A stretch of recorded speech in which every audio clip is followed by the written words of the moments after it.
What's going on, guys? It's your boy John the Liquidator coming back with another video. So the first week is in the books. Shedeur Sanders brutally embarrasses veteran Deshaun Watson, kicked his butt up and down the field with completed passes, less interceptions. And I'm telling y'all right now, based on everything that I'm about to show y'all, there's no way Todd Monken do not know who his quarterback's going to be. These numbers do not lie.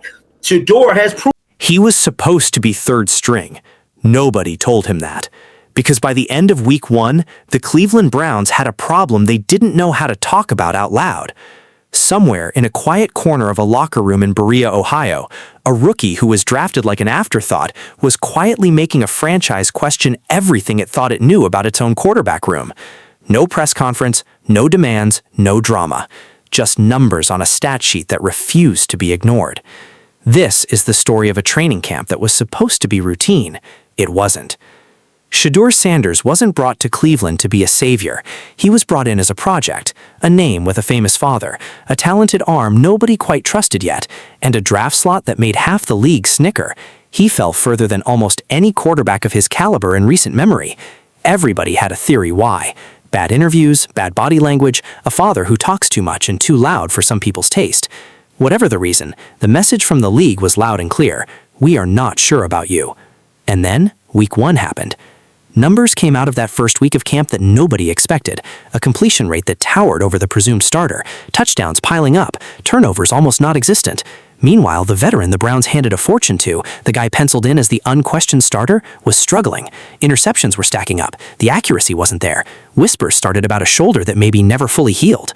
Fans noticed, analysts noticed, and once people started putting the two stat lines side by side, the conversation in Cleveland shifted overnight. Because in the NFL, perception is currency, and right now, the perception building around Shedeur Sanders is that he is outplaying a guy making significantly more money to hold a clipboard. That is the kind of storyline that turns a quiet training camp into a boiling pot. Let's rewind for a second though, because to understand why this moment matters so much, you have to understand the weight this young man has been carrying since before he ever put on a Browns uniform. Shedeur Sanders grew up under a microscope most rookies never have to deal with. Every throw, every interview, every facial expression got dissected before he ever played a single professional snap. His father is one of the most recognizable figures in football history, a Hall of Famer, a showman, a lightning rod. That name opened doors, sure, but it also meant every mistake Shedeur made was going to be magnified times 10. Every scout, every fan, every pundit had already made up their mind about who he was before he threw a single pass in the pros. Then came draft night, a night that was supposed to be a celebration turned into one of the most talked about slides in recent memory. Team after team passed. The cameras kept cutting back to him, sitting there waiting, the silence growing heavier with every pick that wasn't his name. It was by every account humbling in the most public way possible. he should be the starter. Hell no. Not in a million years. Here's the Browns quarterback numbers for the first week of training camp. Shedeur Sanders, 64-91, 70% completion rate, 4 touchdowns, 1 interception. Deshaun Watson, 58-90, 64%, 3 touchdowns, 6 interceptions. Now, when it comes down to these interceptions, there was reports coming from Cleveland insiders like Mary Kay that Deshaun Watson was still suffering from this shoulder injury. Think about that for a second. A kid who was told his whole life he was destined for greatness, sitting in a room, watching name after name get called that isn't his. Cameras zooming in on his face, looking for a crack, looking for frustration, looking for a headline. That's a kind of pressure most 22-year-olds will never understand. And he sat there and took it, round after round, without ever losing his composure on camera. But here's the thing about humbling moments. Some people break under them. Others use them as fuel. By the time Shedeur got to Cleveland, something had shifted in him. People close to the organization started talking about a level of discipline that surprised even veteran staff. Not flashy talk, not braggadocio, just quiet, relentless structure. Sleep schedules mapped out to the hour. Practice habits built around routine instead of ego. A guy who, by his own description, treats every single hour of his day as either pulling him closer to his goal or pulling him further away from it. That mentality started showing up on the field almost immediately. Reports from open practices painted a picture of a quarterback who looked comfortable, who looked like he belonged, even while sharing reps with a starter who was making headlines for the wrong reasons. And then the actual numbers from that first week of camp dropped, and the gap wasn't small. It wasn't a rounding error you could explain away. It was glaring. A completion percentage in the high 60s, sometimes touching 70, multiple touchdowns, a turnover count you could count on one hand. Compare that to a veteran with a much lower completion rate and nearly double the interceptions, and you start to understand why fans flooded timelines within hours of the practice reports going public. Now, to be fair, and any honest storyteller has to be fair here, training camp stats are not the same as regular season stats. Defenses are still installing packages. Coverages are vanilla. Everybody knows this. But perception doesn't always wait for nuance. And in a league where job security can hinge on a handful of joint practices and preseason snaps, these numbers landed like a thunderclap. Social media did what social media does. Clip after clip surfaced, highlight reels of tight spirals threading into tiny windows, side-by-side stat graphics comparing the two quarterbacks.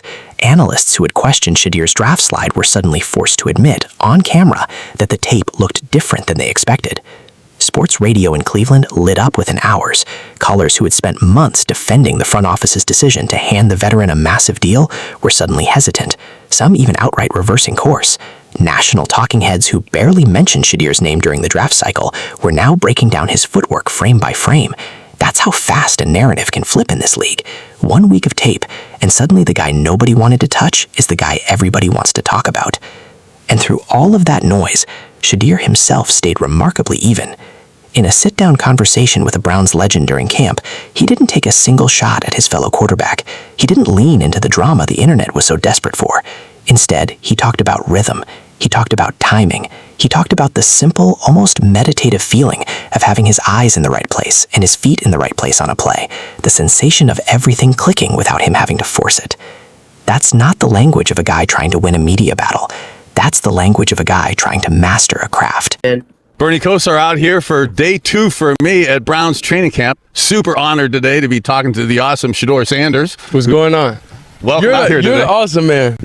Thank you for swelling my cranium, but I was joking with some people about my real respect for you. And I'm not saying this just to be a suck up here early in the interview and stuff. What you do with the younger kids, with the grade school, the high school, the college kids, it's absolutely commendable. People have said... He talked about the quarterback room too. And this is where the story gets more layered than a simple hype narrative. He described a genuine camaraderie among the quarterbacks, a mutual respect, a sense that whatever competition existed, it wasn't poisoning the room. He made a point of saying the decision on who starts isn't up to the players, it's up to the coaches, whoever's putting their best foot forward on tape. That's a mature answer for a guy this early in his career, especially with millions of fans online doing the arguing for him. It's worth sitting with that maturity for a second, because it cuts against almost everything people assumed about him coming out of college. The narrative was that he was entitled, that he expected things handed to him, that he wouldn't handle adversity well. And yet here he is, in the middle of the loudest quarterback controversy in the league, choosing his words like a 10-year veteran, refusing to throw a single teammate under the bus, refusing to take the bait from a media environment that would have loved nothing more than a viral soundbite of him calling out the starter. But here's the part of this story that adds real weight to everything. While the football conversation was heating up, so was a much quieter one. Stories kept surfacing about Shedeur's community work, the kind of stuff that doesn't trend the same way a stat line does. Visits with grade schoolers, time spent with high school programs, college mentorship, the kind of philanthropic footprint that even a respected franchise legend openly admitted was more than he himself managed to do at a similar stage of his career, despite having more free time to do it. That detail matters because it reframes the whole narrative. This isn't just a kid trying to win a job. This is someone building a reputation piece by piece, on the field and off it, in a city that has been starving for a quarterback story it can actually believe in. And Cleveland knows starvation when it comes to quarterbacks. This is a franchise that has cycled through arms for years, hoping each new name would be the one. Every era brought new hope, and every era brought new disappointment. So when a name like Shedeur Sanders starts outproducing a big-money veteran in real practice reps, the emotional charge in that fan base is not subtle. It is loud. It is desperate. It is hopeful in a way that borders on painful, because Browns fans have been burned before, and they know it. Walk through the history for a second. Different regimes, different first-round picks, different big free agent swings, and almost every single time, the same heartbreak. Fans in this city have learned to brace themselves before they let hope in, and that's exactly why this moment feels different to them. It's not being sold to them by a front office press release. It's showing up in the actual box scores from actual practice reps, and that kind of proof hits differently than a marketing campaign ever could. That's the tension sitting underneath every headline right now. Is this the guy? Or is this a training camp mirage that will evaporate the second real bullets start flying in the regular season? Nobody knows yet, That's what makes this must-watch television. What we do know is that the pressure on the coaching staff just multiplied. Every practice rep is going to be watched now with a magnifying glass. Every interception from the veteran is going to be framed as further proof. Every clean read from Shedeur is going to be framed as inevitability. The organization has to make a decision, and it's not just a football decision anymore. It's a decision that will be picked apart by millions of people who feel like they already know the answer. Imagine being the head coach in that room right now. Every walkthrough, every film session, every quiet conversation in the hallway is going to get leaked, analyzed, and turned into a headline within hours. There is no version of this decision that doesn't come with backlash from somebody. Bench the veteran too early, and you risk the locker room questioning your loyalty. Stick with him too long while the numbers keep favoring the rookie, and you risk losing the fan base's trust entirely. That's the tightrope this coaching staff is walking right now, whether they want to admit it publicly or not. You're in grind mode. Yeah. And it's training camp mode and grind mode and focus mode. And See, it was so hard. We just got done doing the interviews over there, and like, what matters to me at this point in life is ball and getting better every day. So that stuff doesn't help us win as a team. So it's like, I don't really care about it, you know? So I angle my life and change my life to, if this isn't helping us win, then why would, I can't put my best foot forward with that. And through it all, Shedeur keeps saying the same thing in every interview, in every quiet moment away from cameras. He's not chasing headlines. He's chasing that feeling, the one where the game slows down and everything just fits. He said it himself. It's a chase you're chasing every single day, and you never fully catch it. You just get closer. That's the mindset of someone who understands this is bigger than one training camp. This is a career being built brick by brick, rep by rep, sleep schedule by sleep schedule.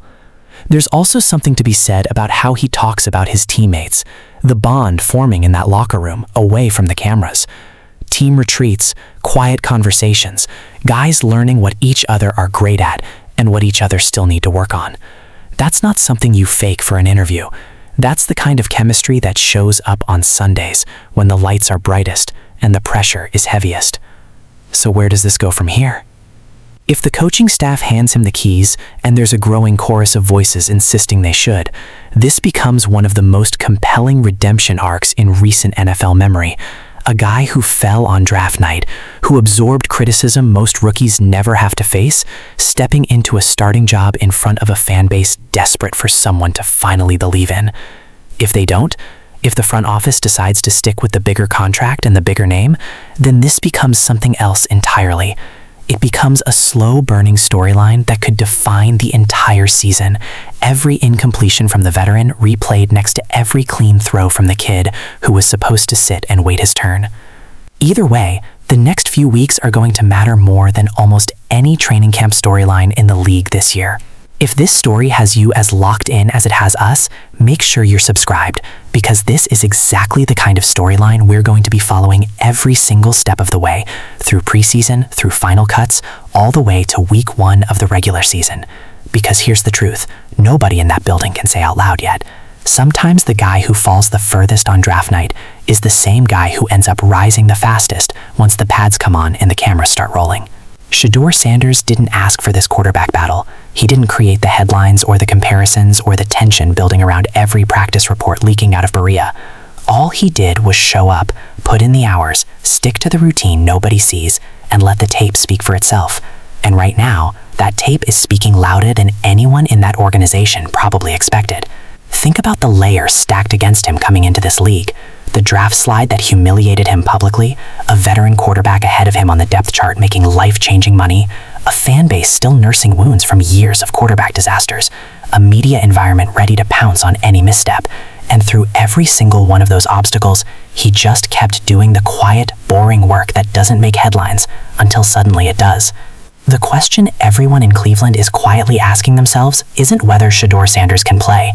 Week 1 already answered that. The real question is whether this franchise is brave enough to admit what its own practice reports are telling it, and whether they're willing to hand the future of this team to a rookie who has already shown, in the loudest way possible, that he isn't afraid of the moment. Because if there's one thing this training camp is proving, it's that Shedeur Sanders doesn't need the noise to perform. He just needs the ball in his hands and a little bit of rhythm. And if that rhythm keeps showing up the way it did in week 1, Cleveland might be looking at the start of something this city has been waiting a very long time to feel again. In the building, like, we like the hard coach and we like all that stuff because we know it's coming from a place of wanting us to be great, wanting us to, everybody's goal is aligned here. That's why we don't have the petty quarterback battles internally of that. That's not up to us. It's up to, whoever the coach is thinking, whoever put their best foot forward. Well, that's an awesomely mature attitude to this. And I do love the camaraderie within the quarterback room because I've had it both ways, where sometimes the competition of it brings out the best in you, and then Whatever happens next, whatever the coaching staff decides in the coming days, one thing is already true. The kid who fell out of the first round, the kid who sat in that draft room absorbing snub after snub on national television, just spent one training camp proving that talent doesn't always announce itself on draft night. Sometimes it waits. Sometimes it builds quietly, in empty practice facilities and early morning film sessions, until the moment finally arrives to show itself. And for Shedeur Sanders, that moment might have just arrived in Cleveland. Let's talk about the money side of this for a second, because that's really what makes this whole situation so uncomfortable for the front office. When you hand a veteran quarterback a contract worth that much, you are not just signing a player, you are signing a narrative. You are telling your fan base, your locker room, and the rest of the league that this is the guy, this is the plan, this is where the future of the franchise lives. Walking that back isn't just a football decision. It's an admission that the plan didn't work the way it was drawn up, and very few front offices enjoy making that admission publicly, especially this early into a contract. That's why so many longtime observers of this franchise believe the front office will be slow to move, even if the rookie keeps outperforming the veteran in practice after practice. Pride plays a role in decisions like this, whether people want to admit it or not. Nobody wants to be the executive who benched a max contract quarterback for a rookie after 1 week of camp, even if the tape says that's exactly what should happen. But here's the counter-argument, and it's a strong one. If the Browns truly are in a stretch where the front office has talked openly about needing high draft capital, needing to reset, needing to build through the draft rather than expensive veteran contracts, then every incompletion from the veteran only strengthens the case for turning the page early. There's a version of this season where the front office isn't just deciding between two quarterbacks. They're deciding between two entirely different visions of how to build a winning roster for the next 5 years. That's the layer casual fans don't always see. This isn't just Shedeur versus the veteran. It's patience versus urgency. It's investment versus reset. It's the difference between protecting a decision that's already been made and admitting that maybe, just maybe, the kid who fell on draft night was actually the answer all along. And through it all, there's one more thing worth remembering. Shedeur has been here before, in a sense. He's been counted out. He's been doubted. He's watched people build entire narratives about who he is without ever meeting him, without ever sitting across from him in a quiet moment away from the cameras. Every single time, the response has been the same. Not louder words, not social media clapbacks, just more work, just another rep, just another film session at an hour most people are still asleep. That pattern is exactly why so many people inside that building believe this isn't a fluke. Flukes don't survive scrutiny. Flukes don't hold up when the whole league is watching every throw looking for a reason to dismiss them. What's happening in Cleveland right now doesn't look like a fluke. It looks like preparation finally meeting opportunity.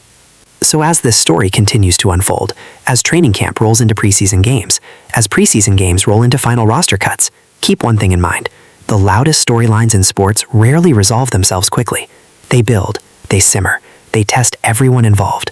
The player, the coaching staff, and yes, the fan base, watching every headline with their hearts caught somewhere between hope and fear. Shedeur Sanders knows that better than almost anyone in that building. He's lived it since the moment his name didn't get called on draft night. And if week 1 of training camp is any indication, he's not just surviving that pressure anymore. He's starting to thrive inside of it. Cleveland has waited a long time for a quarterback story that doesn't end in disappointment. Nobody can promise that this is the one, but for the first time in a long time, the tape, the numbers, and the mindset are all lining up in a way that makes it awfully hard to bet against him. And that, more than any headline, any hot take, or any viral stat graphic, is why the entire football world is suddenly paying very close attention to a rookie who is supposed to be waiting his turn.